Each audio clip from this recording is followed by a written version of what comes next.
Mon nom est Léa, et à 32 ans, je ne m'attendais pas à revoir mes parents après 8 ans de séparation complète. Ce paisible dimanche matin a tout changé lorsque ma sonnette a retenti de manière inattendue. Debout sur le seuil de ma demeure se trouvaient les 2 personnes qui m'avaient systématiquement exclu de chaque réunion de famille depuis que j'avais choisi ma carrière plutôt que leurs attentes.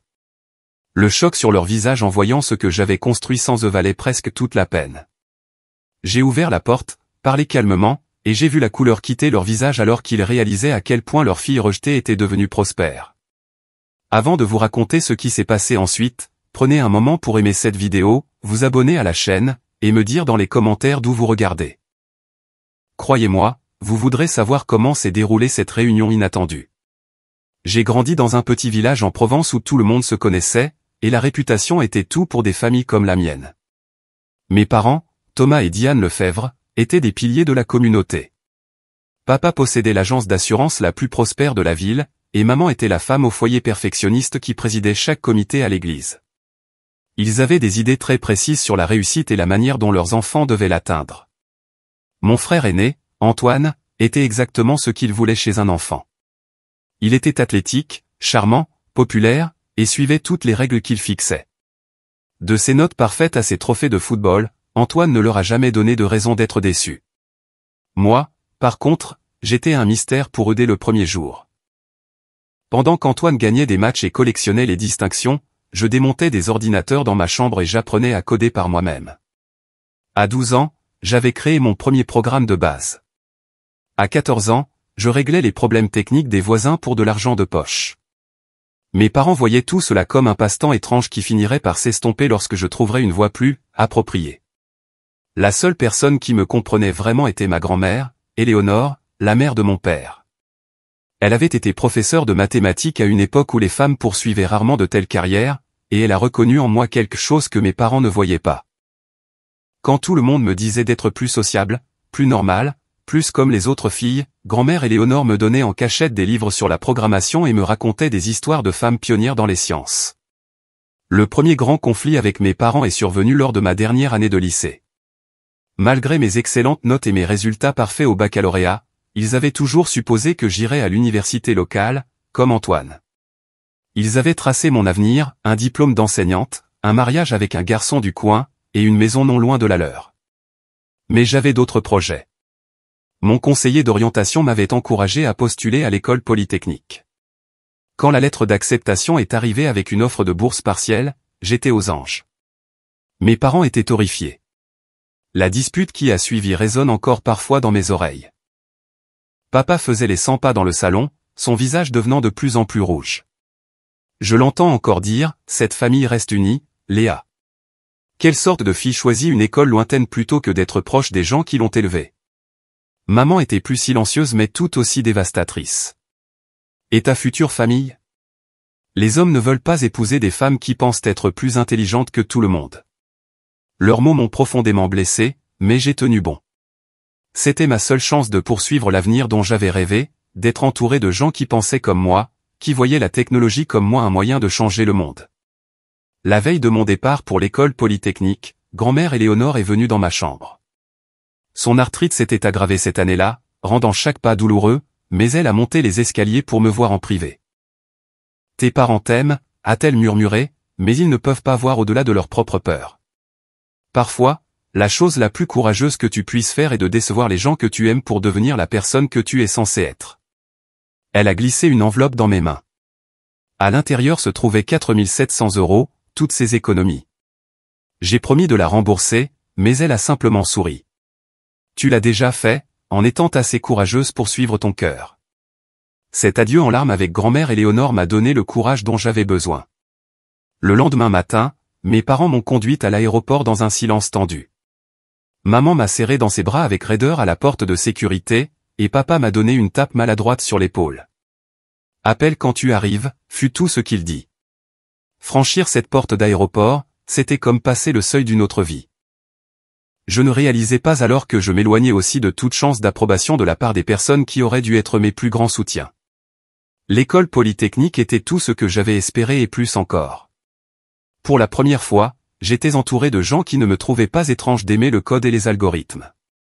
Ma colocataire, Chloé, est devenue la sœur que je n'avais jamais eue, quelqu'un qui comprenait la passion et l'ambition. J'ai excellé sur le plan académique, rejoignant des projets de recherche et des hackathons, passant des nuits blanches avec des amis à construire des prototypes et à débattre des implications éthiques des nouvelles technologies. Ces premiers mois ont aussi été le moment où j'ai découvert qui j'étais en dehors des attentes de ma famille. J'ai coupé mes cheveux courts, développé mon propre style, et appris que je pouvais être sociable à ma manière. J'ai trouvé ma voie dans les débats en classe et ma confiance dans les projets réussis. La fille timide et maladroite de Provence s'épanouissait en quelqu'un de nouveau, quelqu'un que mes parents ne reconnaîtraient peut-être pas, mais quelqu'un dont j'étais fier d'être. Chaque dimanche, j'appelais consciencieusement à la maison, mais les conversations devenaient de plus en plus tendues. Mon enthousiasme pour un nouveau langage de programmation ou un projet réussi était accueilli par maman me demandant si je mangeais assez ou papa se demandant quand cette phase passerait. Il ne posait jamais de questions sur mes cours ou mes réussites, se concentrant plutôt sur les nouvelles de la maison comme pour me rappeler ce que je manquais. À la fin de ma première année, quelque chose avait changé. Je ne ressentais plus le besoin désespéré de leur approbation qui m'avait suivi toute ma vie. Je construisais quelque chose de nouveau, et s'ils ne pouvaient pas en faire partie, je trouverais des gens qui le pourraient. Mes années à l'école polytechnique sont passées dans un tourbillon de travail acharné, d'innovation et de croissance personnelle. Pendant que mes camarades de classe se disputaient des postes chez Google, Apple et Microsoft, j'avais d'autres ambitions qui germaient. Durant ma 3e année, j'ai développé une application qui optimisait la gestion de la chaîne d'approvisionnement pour les petites entreprises. Ce qui avait commencé comme un projet de classe a rapidement attiré l'attention lorsque plusieurs entreprises locales de Palaiseau l'ont adopté et ont vu des résultats immédiats. En dernière année, j'avais affiné l'application et élaboré un plan d'affaires. À l'approche de la remise des diplômes, 2 chemins s'offraient à moi, accepter l'une des offres d'emploi lucratives des géants de la technologie ou faire un acte de foi avec ma propre entreprise. La décision me terrifiait et m'exaltait à parts égales. Quand j'ai appelé mes parents pour leur faire part de mes projets après l'obtention de mon diplôme, j'espérais que ma réussite scolaire aurait pu adoucir leur déception. Je sortais diplômé avec la mention très bien et les félicitations du jury de l'un des programmes de technologie les plus prestigieux au monde. Cela devait sûrement compter pour quelque chose. J'entends encore la déception dans la voix de maman. Alors, tu refuses de vrais emplois pour parier sur une application? Ce n'est pas ton genre, Léa. Tu as toujours été une fille si raisonnable. La réaction de papa fut encore plus cinglante. Comment vas-tu subvenir à tes besoins? Ces bulles technologiques éclatent tout le temps. Google t'offrirait des avantages, la sécurité. C'est tout simplement de l'imprudence.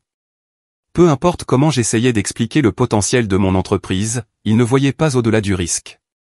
Dans leur monde, l'entrepreneuriat n'était pas une voie professionnelle légitime. C'était une phase, une rébellion, quelque chose à évacuer de mon système avant de m'installer dans un vrai travail. Cet été après la remise des diplômes fut le plus difficile de ma vie. J'ai emménagé dans un minuscule studio à Paris que je pouvais à peine me permettre. Je vivais de nouilles ramen et de café, travaillant 18 heures par jour à peaufiner mon produit. Chaque centime de mes économies est allé dans l'entreprise. Il y a eu des nuits où je me suis endormi en pleurant, me demandant si mes parents avaient raison, si je jetais mon avenir pour un rêve impossible. Mais j'ai persisté. J'ai assisté à tous les événements de réseautage que je pouvais trouver, j'ai présenté mon projet à quiconque voulait bien m'écouter, et j'ai lentement tissé des liens dans la communauté des startups.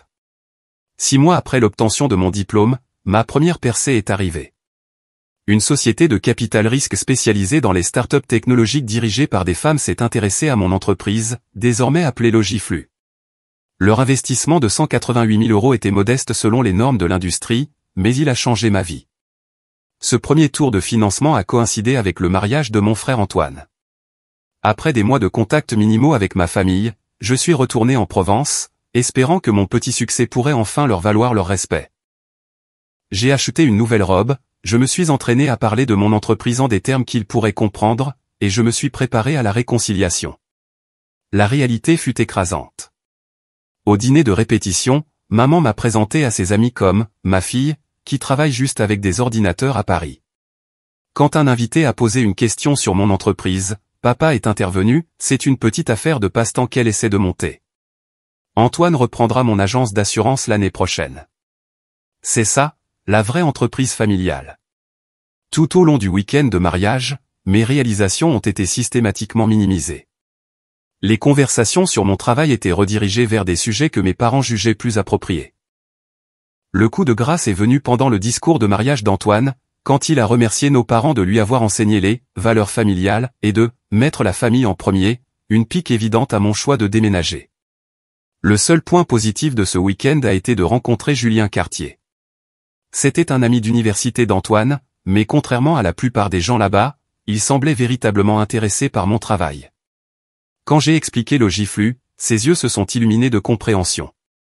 Il a posé des questions pertinentes et a partagé des anecdotes de sa propre expérience dans le capital risque. Au moment où je suis reparti pour Paris, j'avais la carte de Julien et une invitation à dîner. J'avais aussi une détermination renouvelée de réussir, ne serait-ce que pour prouver à ma famille qu'elle avait tort. Les mois suivants ont vu Logiflu croître régulièrement. J'ai embauché mes 2 premiers employés, 2 femmes ingénieurs que j'avais rencontrées à l'école polytechnique. Nous avons déménagé dans un petit bureau, célébré nos 10 premiers clients et commencé à développer des fonctionnalités supplémentaires. Julien et moi avons commencé à sortir ensemble, sa confiance en moi et en ma vision étant une source constante de force. Il comprenait le monde de la technologie d'une manière que ma famille ne pourrait jamais, et son soutien était inconditionnel. À mesure que mon entreprise grandissait, la tension avec ma famille augmentait également. Nos appels téléphoniques sont devenus moins fréquents, plus tendus. Je leur envoyais des articles lorsque Logiflu était mentionné dans les publications spécialisées, mais ils ne les ont jamais reconnus.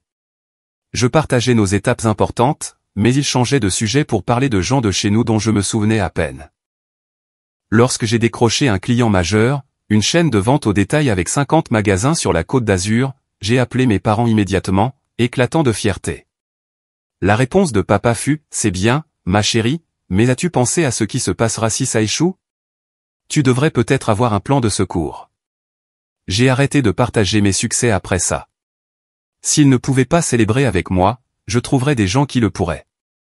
Je construisais non seulement une entreprise, mais une nouvelle vie où ma valeur n'était pas mesurée par ma capacité à me conformer aux attentes des autres.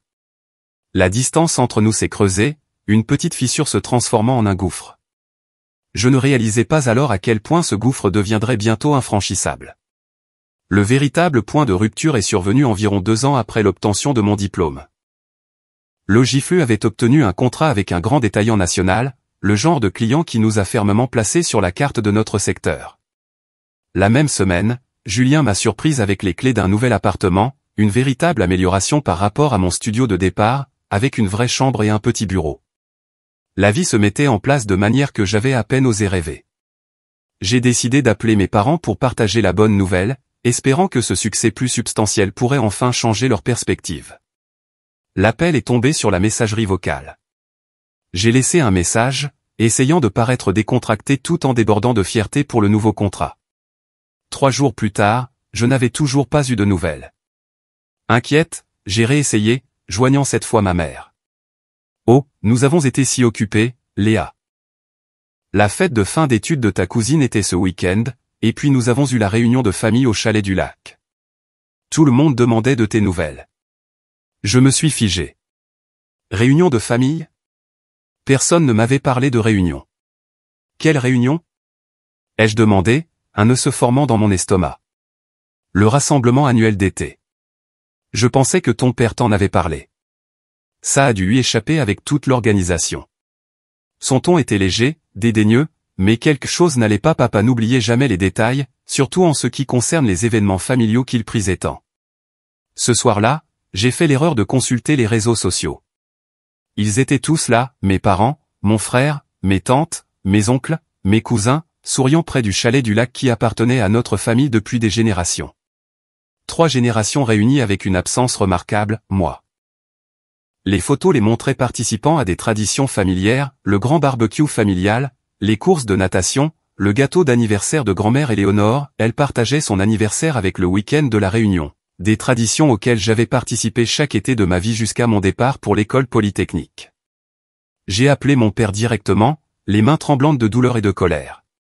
C'était un oubli, Léa, a-t-il dit, la voix tendue. Nous avons supposé que tu serais trop occupée avec ta grande entreprise pour revenir à la maison pour un week-end en famille. Le mensonge était si transparent que ma poitrine me faisait mal. Ce n'était pas un oubli. C'était une punition. Noël est arrivé quelques mois plus tard, et j'ai décidé de faire une dernière tentative de réconciliation. Je suis rentré à la maison avec des cadeaux et de bonnes intentions, déterminé à combler le fossé grandissant. J'ai emmené Julien, espérant que son charme et sa carrière conventionnelle aideraient mes parents à me voir sous un nouveau jour. Le premier jour fut tendu mais gérable. Maman s'est affairée autour de Julien, clairement soulagée que j'ai trouvé quelqu'un de si normal. Papa a eu une conversation polie sur l'économie et le sport. Nous avons soigneusement évité toute mention de mon entreprise ou de la réunion d'été à laquelle je n'avais pas été invité. La veille de Noël, la façade s'est fissurée. Après plusieurs verres de vin chaud, papa a commencé à parler de la promotion d'Antoine à l'agence d'assurance. Voilà un fils qui comprend la loyauté familiale, a-t-il dit, ces mots légèrement pâteux. Il n'est pas parti courir après une chimère. Il construit quelque chose de réel, quelque chose qui durera. J'ai pris une profonde inspiration. Mon entreprise est réelle aussi, papa. Nous prévoyons de doubler notre chiffre d'affaires l'année prochaine. Il a agité la main avec dédain. Les bulles technologiques éclatent, Léa. Quand ça arrivera, ne t'attends pas à revenir ici en courant chercher de l'aide. Maman est intervenue, son sourire crispé. Léa a toujours été si indépendante, trop indépendante parfois. Toutes les filles n'ont pas besoin d'une carrière pour être épanouies. Antoine et Stéphanie parlent de fonder une famille bientôt, et elle a un diplôme aussi, mais elle comprend ce qui compte vraiment. Julien a serré ma main sous la table, un soutien silencieux alors que ma famille continuait de dénigrer tout ce pour quoi j'avais travaillé. Plus tard, quand Antoine est arrivé, il a pris le parti de mes parents, suggérant que je devrais peut-être m'excuser d'avoir mis ma carrière en premier. Si tu montrais juste plus d'intérêt pour les affaires de famille, il ne se sentirait pas si abandonné, a-t-il dit, comme si le problème venait de moi. Cette nuit-là, j'ai pleuré dans la chambre d'amis, Julien me tenant dans ses bras, alors que j'acceptais enfin une douloureuse vérité, ma famille ne célébrerait jamais mon succès parce qu'il était obtenu selon des termes qu'ils n'approuvaient pas. Leur amour était conditionnel à ma conformité à leur vision de ma vie. Le lendemain matin, nous sommes partis tôt, écourtant notre visite. Je ne pouvais pas supporter un jour de plus de piques subtiles et de dénigrement. En quittant la maison en voiture, j'ai réalisé que quelque chose avait fondamentalement changé. Je n'étais plus la fille désespérée d'approbation. J'étais une femme qui avait construit quelque chose de précieux, entourée de gens qui reconnaissaient ma valeur. De retour à Paris, je me suis jeté dans le travail avec une détermination renouvelée. Si ma famille de sang ne pouvait pas être mon système de soutien, j'en créerais un nouveau. Ma petite équipe est devenue de plus en plus importante pour moi, notre bureau un lieu d'acceptation et de but commun. Au cours de l'année suivante, le schéma s'est poursuivi. Je n'ai pas été invité à Pâques, au mariage de ma cousine, à Thanksgiving. Chaque exclusion faisait moins mal que la précédente, à mesure que je m'habituais à la réalité de ma situation. Le coup de grâce est venu lorsque la santé de grand-mère Éléonore a commencé à décliner. Elle avait été ma championne, mon alliée secrète, mais même elle ne pouvait combler le fossé grandissant entre moi et mes parents. Nos appels téléphoniques sont devenus moins fréquents à mesure que son énergie diminuait. Quand elle est entrée en soins palliatifs, j'ai tout laissé tomber pour retourner en Provence. Dans ces derniers jours, elle m'a tenu la main faiblement et a murmuré « Je suis si fier de toi, Léa. Tu as trouvé ton chemin. Ne laisse personne te faire sentir petite pour ça. » Elle est décédée 3 jours plus tard. Aux funérailles, mes parents étaient froids, leur deuil créant une barrière supplémentaire entre nous. La rupture finale est survenue à la lecture du testament. Malgré notre relation étroite, grand-mère Éléonore avait légué ses modestes économies à mon frère. J'ai appris plus tard que mes parents l'avaient convaincu que je n'avais pas besoin de l'héritage parce que mon entreprise se portait assez bien. Ce qui m'a fait mal, ce n'était pas l'argent, mais la manipulation, la façon dont il s'était immiscé entre moi et le seul membre de la famille qui m'avait vraiment soutenu. Après une confrontation tendue au bureau de l'avocat, où mon père m'a accusé de ne me soucier que de l'héritage, j'ai pris une décision. J'ai bloqué leurs numéros, les ai retirés de mes réseaux sociaux et je suis parti complètement. La famille qui m'avait élevé appartenait désormais fermement à mon passé. Il était temps de me concentrer entièrement sur mon avenir. Les 2 années suivantes furent transformatrices, tant sur le plan professionnel que personnel. Sans l'épuisement émotionnel de tenter de gagner l'approbation de ma famille, j'ai canalisé toute mon énergie dans la croissance de Logiflu. Nous sommes passés de notre petit bureau de Paris à un siège social en bonne et due forme avec 20 employés. Notre liste de clients s'est élargie pour inclure de grands détaillants à travers le pays, et notre logiciel a évolué pour intégrer des fonctionnalités innovantes qui nous distinguaient de nos concurrents. Lors d'une conférence technologique à Lyon, j'ai rencontré Sophie Martin, une femme pionnière dans le développement de logiciels qui avait créé et vendu 2 entreprises prospères. Elle s'est intéressée à mon travail et est progressivement devenue le mentor dont j'avais désespérément besoin. Nos appels vidéo hebdomadaires sont devenus un temps fort. J'attendais avec impatience ses conseils, qui allaient au-delà de la stratégie commerciale pour toucher à la croissance personnelle. Quand tu m'as parlé de ta famille, m'a dit Sophie après que j'ai partagé mon histoire, j'ai reconnu le schéma. Mes propres parents ne pouvaient pas comprendre pourquoi leur fille ne se contenterait pas d'être enseignante ou infirmière. Parfois, les personnes qui devraient le plus nous soutenir ne peuvent pas voir au-delà de leurs propres limites. Ce n'est pas ton échec, c'est le leur. Ces mots ont été un baume sur des blessures que je n'avais pas réalisé être encore à vif. Sophie est devenue la figure maternelle dont j'avais besoin, quelqu'un qui célébrait mon ambition plutôt que d'essayer de la tempérer. Mon cercle social s'est également élargi. J'ai rejoint un groupe de femmes dans la tech où j'ai rencontré Manon, Camille et Julie, toutes des fondatrices confrontées à des défis similaires. Nos dîners du mardi sont devenus des espaces sacrés où nous pouvions évacuer nos frustrations, partager des conseils et célébrer nos victoires sans explication ni excuse. Elle comprenait mon parcours d'une manière que ma famille de sang n'aurait jamais pu. Alors que Logiflu grandissait, ma relation avec Julien aussi. Il avait été là pendant les moments les plus difficiles de ma séparation, me soutenant à travers les larmes et la rage sans jugement. Lors d'un week-end dans les Alpes, alors que nous marchions vers un belvédère en montagne, il a mis un genou à terre et m'a demandé de l'épouser. « Je veux construire une famille avec toi », a-t-il dit, une famille basée sur l'acceptation et le soutien, où nous célébrons les rêves de l'autre au lieu de les contraindre. J'ai dit oui à travers des larmes de joie, la bague à mon doigt étant un symbole non seulement d'amour mais aussi d'un nouveau départ. Nous avons planifié un petit mariage, intime et significatif, avec les personnes qui avaient choisi de faire partie de mon parcours. Sophie officierait. Mon équipe de Logiflu serait présente. Mon groupe de dîner du mardi serait mes demoiselles d'honneur. Il y a eu un moment, en adressant les invitations de mariage, où Julien a demandé doucement si je voulais inviter mes parents. La question est restée en suspens entre nous, lourde de conséquences. Ils ont fait leur choix, ai-je dit finalement. Je ne pense pas qu'une invitation de mariage puisse combler ce fossé. Il a hoché la tête, comprenant sans avoir besoin de plus d'explications. C'était l'une des innombrables raisons pour lesquelles je l'aimais, sa capacité à accepter mes décisions sans me demander si j'étais sûr, sans suggérer que la famille était trop importante pour être complètement coupée. Le mariage fut tout ce que j'aurais pu souhaiter, une célébration de l'amour et des liens qui n'avaient rien à voir avec l'obligation ou la tradition. Nous avons écrit nos propres vœux, dansé jusqu'à l'aube, et nous nous sommes sentis vraiment entourés d'amour. S'il y avait une petite douleur pour ce qui aurait dû être pour des parents qui auraient dû voir leur fille marcher jusqu'à l'autel, cette douleur était éclipsée par la gratitude pour la famille que nous avions créée. La mort de grand-mère Éléonore avait laissé un vide dans mon cœur qui ne pouvait être comblé, mais j'ai honoré sa mémoire en créant une bourse à son nom pour les jeunes femmes poursuivant des études en STEAM, sciences, technologie, ingénierie et mathématiques, dans ma ville natale. Cela semblait être la bonne façon de perpétuer son héritage de soutien discret et de confiance en le potentiel. Au cours de cette période, j'ai également commencé une thérapie avec le docteur Fournier, une femme compatissante spécialisée dans les ruptures familiales. Nos séances m'ont aidé à traiter le deuil complexe de la perte de ma famille alors qu'ils étaient encore en vie. Ce que vos parents ont fait était une forme d'amour conditionnel, a-t-elle expliqué. Ils aimaient la version de vous qu'ils voulaient, pas la personne que vous êtes réellement. Ce n'est pas du véritable amour, Léa. Le véritable amour permet aux gens de grandir et de changer. Ces séances étaient souvent douloureuses, faisant remonter des souvenirs que j'avais essayé de réprimer, mais elles étaient nécessaires à la guérison. J'ai appris à reconnaître la colère et la douleur sans me laisser consumer. J'ai pratiqué l'établissement de limites sans culpabilité. Plus important encore, j'ai commencé à voir que le rejet ne concernait pas ma valeur, mais les limites de mes parents. L'entreprise a continué de prospérer malgré tous ces développements personnels.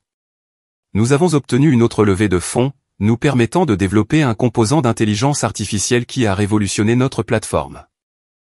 Les publications de l'industrie comme les Échos, La Tribune et Madine ont commencé à présenter Logiflu comme un exemple de gestion innovante de la chaîne d'approvisionnement. J'ai été invité à prendre la parole lors de conférences, partageant notre parcours et notre vision. Chaque succès était comme une justification, la preuve que j'avais fait le bon choix en suivant ma propre voie malgré la désapprobation de ma famille. Mais plus important encore, chaque succès était partagé avec des personnes qui célébraient sincèrement avec moi, sans condition ni réserve. Au 5e anniversaire de la création de Logiflu, j'avais créé quelque chose de remarquable, à la fois une entreprise florissante et une famille choisie qui m'aimait pour exactement qui j'étais. La douleur du rejet s'était progressivement transformée en une appréciation de la liberté de construire une vie selon mes propres termes. Je ne savais pas alors que ma paix si soigneusement construite était sur le point d'être mise à l'épreuve de manière que je ne pouvais imaginer. 7 ans après l'obtention de mon diplôme, Logiflu s'était transformé d'une start-up précaire en un leader de l'industrie. Nous avions des bureaux à Paris, Lyon et Marseille, avec plus de 200 employés et une liste de clients qui incluait certains des plus grands noms du commerce de détail et de la fabrication. Notre système de gestion de la chaîne d'approvisionnement alimenté par l'IA avait révolutionné la manière dont les entreprises géraient leur stock et leur distribution, nous valant des articles dans les Échos, La Tribune et Madine. L'offre d'acquisition est venue de l'une des plus grandes sociétés de logiciels d'entreprise au monde. Après des semaines de négociations, nous nous sommes mis d'accord sur des conditions qui dépassaient mes rêves les plus fous. Je resterai PDG de Logiflu, désormais une division de la plus grande entreprise, avec des ressources pour étendre encore plus notre vision. Le soir après la signature des papiers, Julien et moi avons célébré dans notre appartement, trinquant avec du champagne et des plats à emporter de notre restaurant libanais préféré. « Peux-tu croire jusqu'où nous sommes arrivés ?» a-t-il demandé, ses yeux brillants de fierté. J'ai repensé à ce minuscule studio, au dîner de nouilles ramen, aux nuits de doute et de peur. Parfois, je n'y arrive pas, mais surtout, je suis simplement reconnaissante. Avec la sécurité financière de l'acquisition, nous avons décidé qu'il était temps de nous établir de manière plus permanente. Nous avons trouvé une propriété magnifique à Nice, une demeure moderne surplombant l'eau avec des baies vitrées du sol au plafond et suffisamment d'espace pour grandir. La maison représentait tout ce que j'avais accompli, une manifestation physique du succès entièrement construit selon mes propres termes. Le déménagement à Nice a coïncidé avec un autre grand changement de vie. Après mûre réflexion, Julien et moi avons décidé que nous étions prêts à fonder une famille. Après quelques mois d'essai, j'ai découvert que j'étais enceinte. La joie de créer cette nouvelle vie, une famille formée dans l'amour et l'acceptation, semblait être la dernière pièce d'un puzzle que j'assemblais depuis des années. Pendant tout ce temps, je n'avais aucun contact avec mes parents ou mon frère. La rupture complète durait depuis plus de 3 ans à ce stade. Pas d'appel d'anniversaire, pas de carte de vœux, pas de message de félicitations pour les succès professionnels qui faisaient la une des journaux nationaux. Le silence était absolu et étonnamment paisible. J'avais cessé de chercher leur validation et j'avais trouvé le contentement dans la vie que j'avais bâtie. Occasionnellement, par le biais de relations communes de ma ville natale, j'entendais des bribes d'informations. Antoine avait traversé un divorce difficile après que sa femme ait découvert son problème de jeu. L'agence d'assurance familiale était en difficulté dans une économie en mutation. Mes parents avaient pris leur retraite plus tôt que prévu, leur situation financière n'étant apparemment pas aussi sûre qu'ils l'avaient espéré. Ces nouvelles ne déclenchaient plus la culpabilité ou l'inquiétude qu'elles auraient pu susciter des années plus tôt. J'avais appris, grâce à la thérapie et à l'expérience, que je n'étais pas responsable de la résolution des problèmes de ma famille, surtout quand ils m'avaient si clairement rejeté. Cela peut paraître froid, mais c'était une limite nécessaire pour mon propre bien-être. Au fur et à mesure que ma grossesse avançait, Julien et moi avons transformé l'une des pièces du manoir en chambre d'enfant. Nous avons choisi un espace baigné de lumière matinale avec vue sur le jardin, l'avons peint dans des tons de vert apaisants et avons installé un confortable fauteuil à bascule où j'imaginais lire à notre enfant. Contrairement à la maison où j'ai grandi, avec ses règles strictes et son acceptation conditionnelle, notre maison serait un lieu de créativité, de soutien et d'amour inconditionnel. Pendant cette période, j'ai également créé la Fondation Léa Lefebvre pour les filles en technologie. La Fondation offrait du mentorat, de l'équipement et des opportunités éducatives aux jeunes femmes intéressées par les carrières STEAM, en particulier celles issues de communautés aux ressources limitées. C'était ma façon de créer le système de soutien que j'aurais aimé avoir en tant que jeune fille démontant des ordinateurs dans ma chambre. Un soir, en examinant les candidatures pour le programme de bourse de la Fondation, je suis tombé sur celle d'une fille de ma ville natale. Son essai mentionnait les opportunités limitées là-bas et la résistance qu'elle rencontrait de la part de sa famille qui ne comprenait pas sa passion pour le codage. Les parallèles avec ma propre expérience étaient frappants. La lecture de ces mots a provoqué une vague d'émotions complexes non pas du regret pour le chemin que j'avais choisi, mais une conscience renouvelée de ce que j'avais dû sacrifier en cours de route. J'ai approuvé sa candidature immédiatement, espérant que ce soutien pourrait rendre son parcours un peu plus facile que le mien. À 6 mois de grossesse, j'ai fait la une d'un grand magazine économique, discutant à la fois des innovations de Logiflu et du travail de la Fondation. L'article incluait une photo de moi dans notre maison de Nice, la main posée sur mon ventre de femme enceinte, la vue sur l'eau visible à travers les fenêtres derrière moi. Le titre disait « Redéfinir le succès, comment Léa Lefebvre a bâti un empire technologique et une vie selon ses propres termes ». Une semaine après la publication de l'article, j'ai reçu un email d'une vieille amie de la famille. « Tes parents ont vu l'article du magazine », écrivait-elle. « Ton père a demandé de tes nouvelles. » Je n'ai pas répondu. Si mes parents voulaient me contacter, ils savaient comment me trouver. Un message de seconde main par le biais d'une connaissance mutuelle n'était pas de la communication, c'était de la surveillance. À l'approche de ma date d'accouchement, Julien et moi nous sommes installés dans une routine paisible dans notre maison de Nice. Nous avons suivi des cours de préparation à l'accouchement, rencontré des pédiatres et passé les week-ends à nous promener le long du front de mer, discutant de prénoms et de rêves pour l'avenir de notre enfant. La chambre d'enfant était prête, un espace serein attendant son petit occupant. Le contraste entre la maison que je créais et celle où j'avais grandi ne pouvait être plus frappant. Là où ma maison d'enfance avait été rigide d'attentes et de conditions, cette maison était bâtie sur des fondations d'acceptation et de croissance. La famille que Julien et moi créions aurait des valeurs différentes, la compassion plutôt que la conformité, le soutien plutôt que le contrôle, l'amour sans condition. Lors des séances de thérapie avec le docteur Fournier, désormais menées par appel vidéo, j'ai travaillé sur mes sentiments à l'idée de devenir mère tout en étant séparée des miens. J'ai peur de répéter des schémas, ai-je admis lors d'une séance. Même quand on essaie d'être différent de nos parents, parfois ces comportements sont si profondément ancrés. Le docteur Fournier a hoché la tête pensivement. Être consciente de ces schémas est la première étape pour les briser. Vous avez déjà montré une immense perspicacité en reconnaissant ce qui était nuisible dans votre éducation. Cette prise de conscience guidera vos choix parentaux. Ces mots m'ont rassuré, mais les craintes persistaient. La parentalité est un voyage vers l'inconnu, même dans les meilleures circonstances. Le faire sans les conseils de mes propres parents ajoutait une autre couche de complexité. Ce que je ne savais pas alors que je me préparais à l'arrivée de notre bébé, c'est que mon arrangement était sur le point d'être mis à l'épreuve de la manière la plus inattendue. La vie paisible que j'avais bâtie, si soigneusement séparée de mon passé, était sur le point d'entrer en collision frontale avec lui, ramenant à la surface toute la douleur et la tension non résolue. La sonnette de ce dimanche matin allait tout changer. Ce dimanche matin a commencé comme n'importe quel autre dans notre demeure de Nice. Le soleil printanier filtrait à travers les baies vitrées du sol au plafond, jetant une lueur chaleureuse sur notre salon à air ouverte. À 7 mois de grossesse, j'avais développé une routine de matin lent avec une tisane, regardant l'eau depuis notre terrasse pendant que Julien préparait ses fameuses crêpes aux myrtilles. J'étais assise à notre îlot de cuisine, l'ordinateur portable ouvert, examinant les derniers chiffres de candidature pour le programme de bourse de la Fondation, quand Julien a posé une pile de crêpes devant moi. « De quelle couleur devrions-nous peindre le mur d'accent dans la chambre du bébé ?» demanda-t-il en remplissant ma tasse de thé. Je pensais peut-être à ce jaune doux que nous avons vu au magasin de design. J'ai souri, reconnaissante de son enthousiasme pour chaque détail de la préparation de notre enfant. Pas trop vif, cependant. Je veux que ce soit apaisant. Nous sommes tombés dans une conversation facile sur les plans de la chambre, les prénoms de bébé, et la prochaine rencontre avec le pédiatre que nous espérions voir s'occuper de notre enfant. Ces moments paisibles étaient devenus précieux pour moi, preuve du foyer stable et aimant que nous créions.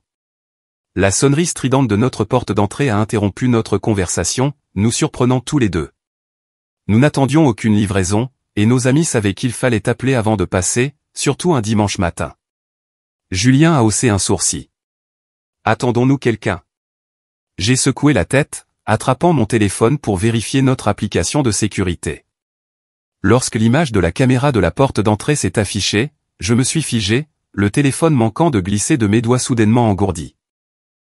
Debout sur notre seuil, l'air plus âgé mais indubitablement reconnaissable, se trouvaient mes parents, Thomas et Diane Lefebvre. Les personnes que je n'avais ni vues ni à qui je n'avais parlé depuis plus de 3 ans étaient chez moi. Mon père se balançait nerveusement d'un pied sur l'autre, tandis que ma mère lissait ses cheveux, le même geste que je me souvenais de mon enfance, sa préparation avant toute apparition publique. Mon cœur s'est mis à battre la chamade, la pièce tournant légèrement. 8 ans qu'ils m'avaient exclu des réunions de famille, 3 ans de silence complet, et maintenant ils étaient là, sans prévenir, sans y être invités, debout au seuil de la vie que j'avais construite sans eux. Julien a vu mon expression et est immédiatement venu à mes côtés, regardant l'écran du téléphone, son bras s'enroulant protecteur autour de moi. « Léa, que veux-tu faire ?» demanda-t-il doucement, sans jugement dans la voix, juste du soutien. J'ai fermé les yeux, prenant de profondes inspirations comme le docteur Fournier m'avait appris à gérer les crises de panique. L'ancienne Léa se serait soit cachée, soit précipitée pour ouvrir la porte, désespérée de se réconcilier à tout prix. Mais je n'étais plus cette personne. Je vais leur parler, ai-je décidé, ma voix plus stable que je ne l'aurais cru. Mais j'ai besoin d'une minute. Julien a pressé mon épaule. Prends tout le temps dont tu as besoin. Je serai juste là si tu veux que je vienne avec toi, ou je peux rester en retrait. Tout ce dont tu as besoin. Voilà à quoi ressemblait un vrai soutien, un partenaire qui me donnait le pouvoir de prendre mes propres décisions sans imposer son point de vue. Le contraste avec l'approche de mes parents ne pouvait être plus frappant. J'ai pris quelques inspirations profondes de plus, me recentrant. J'étais Léa Lefebvre, PDG de Logiflu, fondatrice d'une fondation à but non lucratif, future mère, et créatrice de mon propre destin. Leur approbation ou leur désapprobation ne me définissait plus. À chaque pas vers la porte d'entrée, je me préparais mentalement. Je m'attendais à ce que les sentiments familiers d'inadéquation et de culpabilité refassent surface, mais j'ai trouvé à la place un calme surprenant.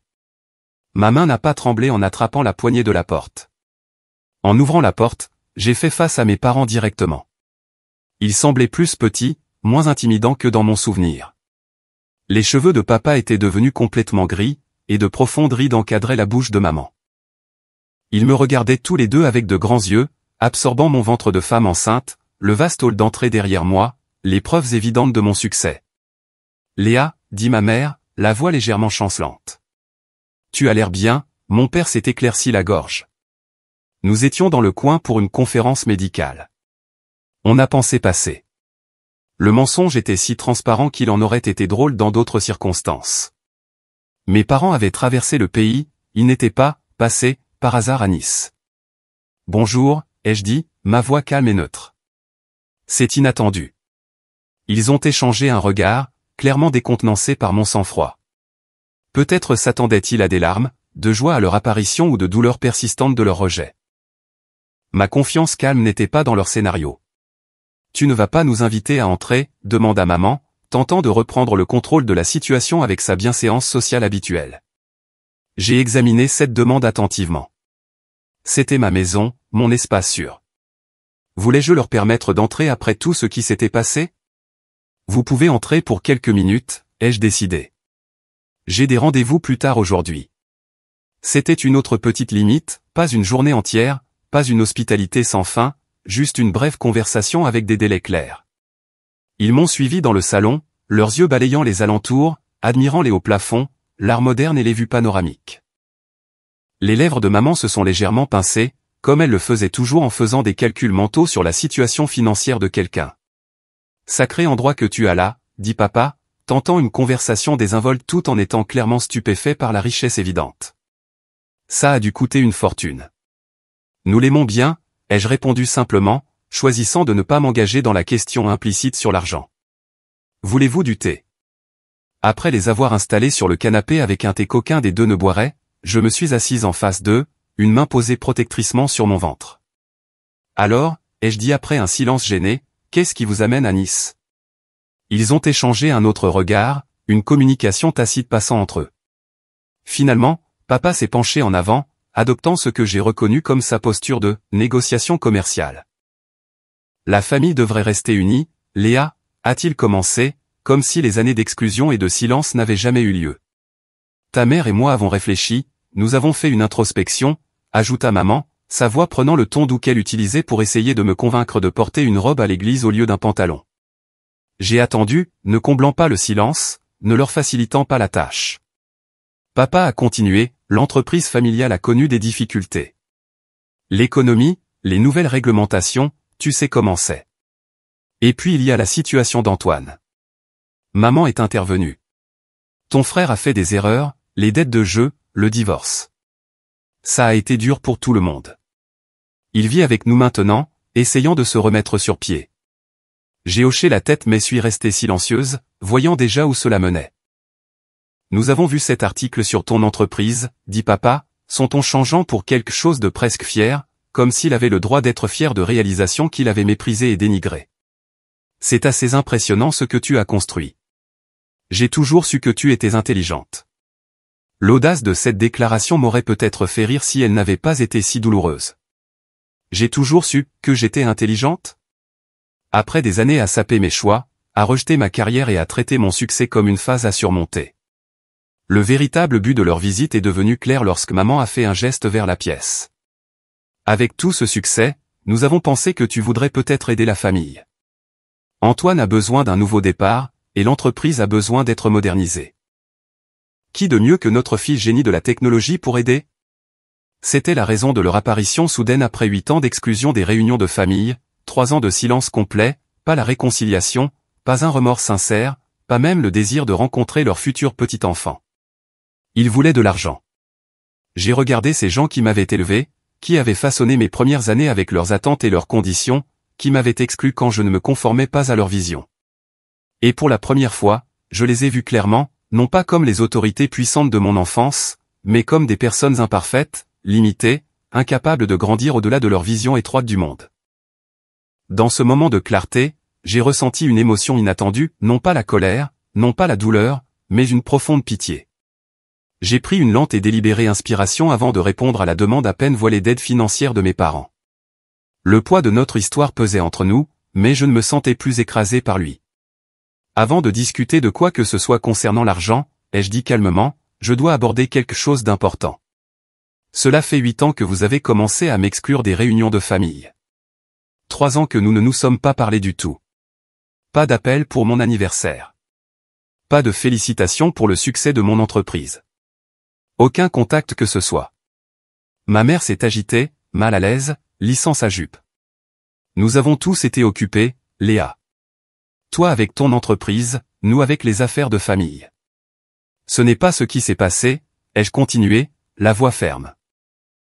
Vous m'avez systématiquement mise à l'écart parce que j'ai choisi une voie que vous n'approuviez pas. Vous m'avez puni pour mon indépendance en retirant votre amour et votre soutien. Et maintenant vous êtes là, non pas parce que je vous manque ou que vous voulez vous réconcilier, mais parce que vous avez besoin de quelque chose de moi. Le visage de papa a rougi. Ça, ce n'est pas tout à fait juste. C'est juste, ai-je interrompu doucement. Et il est important que nous reconnaissions la vérité si nous voulons avoir une quelconque relation à l'avenir. J'ai posé les 2 mains sur mon ventre, puisant de la force dans la vie qui grandissait en moi. J'ai passé des années en thérapie à traiter la douleur de votre rejet. J'ai construit une vie merveilleuse avec des gens qui me soutiennent inconditionnellement. Je suis sur le point de devenir mère moi-même, ce qui m'a fait réfléchir profondément à ce que signifie vraiment la famille. Les yeux de ma mère se sont tournés vers mon ventre de femme enceinte, le voyant peut-être vraiment pour la première fois. Tu ne nous as jamais dit que tu attendais un enfant. Vous ne m'avez jamais donné l'occasion de vous le dire, ai-je répondu simplement. Vous avez choisi de couper la communication. Dans le silence qui a suivi, Julien est apparu dans l'encadrement de la porte, une question muette dans les yeux. J'ai légèrement hoché la tête, et il est venu s'asseoir à côté de moi, prenant ma main en signe de soutien silencieux. Voici mon mari, Julien, ai-je dit. Nous sommes mariés depuis 2 ans. Aucun de mes parents ne nous a félicités ni même n'a accusé réception de la présentation. Au lieu de cela, mon père s'est éclairci la gorge et a tenté de rediriger la conversation. Le passé, c'est le passé, Léa. Ce qui compte maintenant, c'est que la famille se rassemble dans les moments difficiles. Antoine a fait des erreurs, mais c'est le sang. L'entreprise est dans notre famille depuis des générations. J'ai hoché lentement la tête. Je comprends que la famille est importante pour vous, mais la famille, ce n'est pas seulement le sang. C'est la façon dont nous nous traitons les uns les autres. C'est être présent de manière constante, pas seulement quand on a besoin de quelque chose. Alors tu n'aideras pas? La voix de ma mère a pris le ton familier et déçu qui m'avait autrefois dévasté. Maintenant, je le reconnaissais comme de la manipulation. Je n'ai pas dit ça, ai-je clarifié. Je suis prête à pardonner ce qui s'est passé, pas oublier, mais pardonner. Si vous voulez reconstruire une relation avec moi, avec nous, je suis ouverte à ce processus. Il faudrait que ce soit progressif, avec des limites claires et un respect mutuel. J'ai fait une pause, m'assurant que mes prochains mots étaient parfaitement clairs. Mais je ne fournirai pas d'aide financière comme condition de réconciliation. Ce n'est pas comme ça que fonctionnent les familles saines. Le visage de mon père s'est assombri. Après tout ce que nous avons fait pour toi, les sacrifices que nous avons faits pour t'élever. Je suis reconnaissante pour les bons moments de mon enfance, ai-je reconnu. Mais les parents sont censés s'occuper de leurs enfants sans attendre de remboursement. C'est ce que je ferai pour mon enfant. Tu as toujours été têtue, dit mon père en se levant brusquement, trop indépendante pour ton propre bien. J'ai dit à ta mère que c'était une perte de temps. Ma mère s'est levée plus lentement, les larmes aux yeux. Qu'elle soit sincère ou une autre tactique de manipulation, je ne pouvais en être sûr. Si tu changes d'avis sur l'aide à la famille, dit-elle, la voix tremblante, tu sais comment nous joindre. Et si vous changez d'avis sur le désir d'avoir une relation sincère avec votre fille et votre petit enfant, ai-je répondu d'un ton égal, vous savez aussi comment me joindre. Julien et moi les avons accompagnés jusqu'à la porte. Alors qu'ils sortaient, mon père s'est retourné, son expression se durcissant. Ta grand-mère serait déçue de toi, a-t-il dit, une dernière tentative de me blesser là où j'étais le plus vulnérable. Au lieu de m'effondrer, j'ai souri tristement. Grand-mère Éléonore m'a dit avant de mourir qu'elle était fière de moi pour avoir trouvé mon propre chemin. Je pense qu'elle serait fière de moi aujourd'hui aussi, pour avoir fixé des limites saines tout en gardant la porte ouverte à la guérison. Sans un mot de plus, ils se sont dirigés vers leur voiture de location et sont partis. Je suis resté sur le seuil, le bras de Julien autour de ma taille, les regardant jusqu'à ce qu'ils disparaissent de la vue. « Ça va » demanda-t-il doucement. J'ai réfléchi à la question. « Oui » ai-je dit, surprise de constater que c'était vrai. Vraiment. Ce qui m'étonnait le plus, c'était à quel point leur départ me faisait peu de mal. La douleur que j'avais anticipée ne s'est jamais matérialisée. À la place, j'ai ressenti un profond sentiment de paix, de clôture. J'avais affronté ma plus grande peur, confronté mes parents et j'en étais sorti plus forte, plus claire sur qui j'étais et ce qui comptait pour moi. Dans les semaines qui ont suivi, j'ai réfléchi à cette rencontre lors de mes séances de thérapie avec le docteur Fournier. Vous avez fixé des limites sans colère, a-t-elle observé. C'est une croissance énorme, Léa. C'était différent de ce que j'attendais, ai-je admis. J'ai toujours pensé que les revoir rouvriraient toutes ces vieilles blessures, mais au lieu de ça, je me suis juste senti libre. C'est parce que vous avez fait le travail, a-t-elle expliqué. Vous avez construit votre identité indépendamment de leur approbation. Leur opinion n'est plus la mesure de votre valeur. 2 mois plus tard, notre fille est née. Nous l'avons nommée Éléonore, en l'honneur de la grand-mère qui avait cru en moi quand personne d'autre ne le faisait. En la tenant dans mes bras, j'ai fait la promesse silencieuse qu'elle saurait toujours que sa valeur n'était pas liée à mes attentes. Elle serait aimée pour exactement qui elle était, pas pour qui je voulais qu'elle soit. J'ai envoyé un faire-part de naissance à mes parents, une petite branche d'olivier tendue depuis ma position de force, et non de désespoir. Ils ont envoyé une carte polie en retour.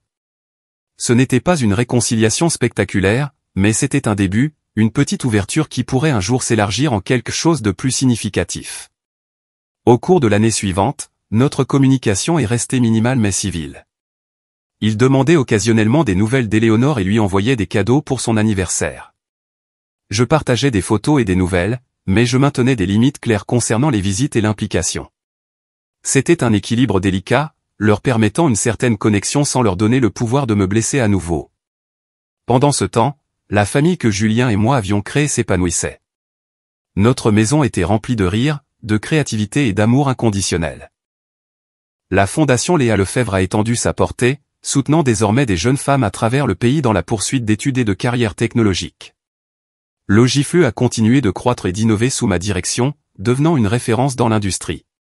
Je me suis également reconnecté avec certains membres de ma famille élargie, des cousins et des tantes qui m'ont contacté séparément, s'excusant pour leur rôle dans mon exclusion et exprimant un intérêt sincère pour ma vie. Ces relations ont été reconstruites avec soin, sur de nouvelles bases de respect mutuel. En repensant à mon parcours, de ce petit village de Provence à ma demeure de Nice, de la recherche d'approbation à la découverte de l'acceptation de soi, j'ai réalisé que la leçon la plus précieuse n'était pas sur le succès ou même la résilience. C'était sur la redéfinition de la famille selon mes propres termes. La famille, ce n'est pas toujours les gens qui partagent votre ADN. Parfois, c'est le mentor qui croit en votre vision quand vos parents la rejettent. Ce sont les amis qui célèbrent vos victoires sans envie.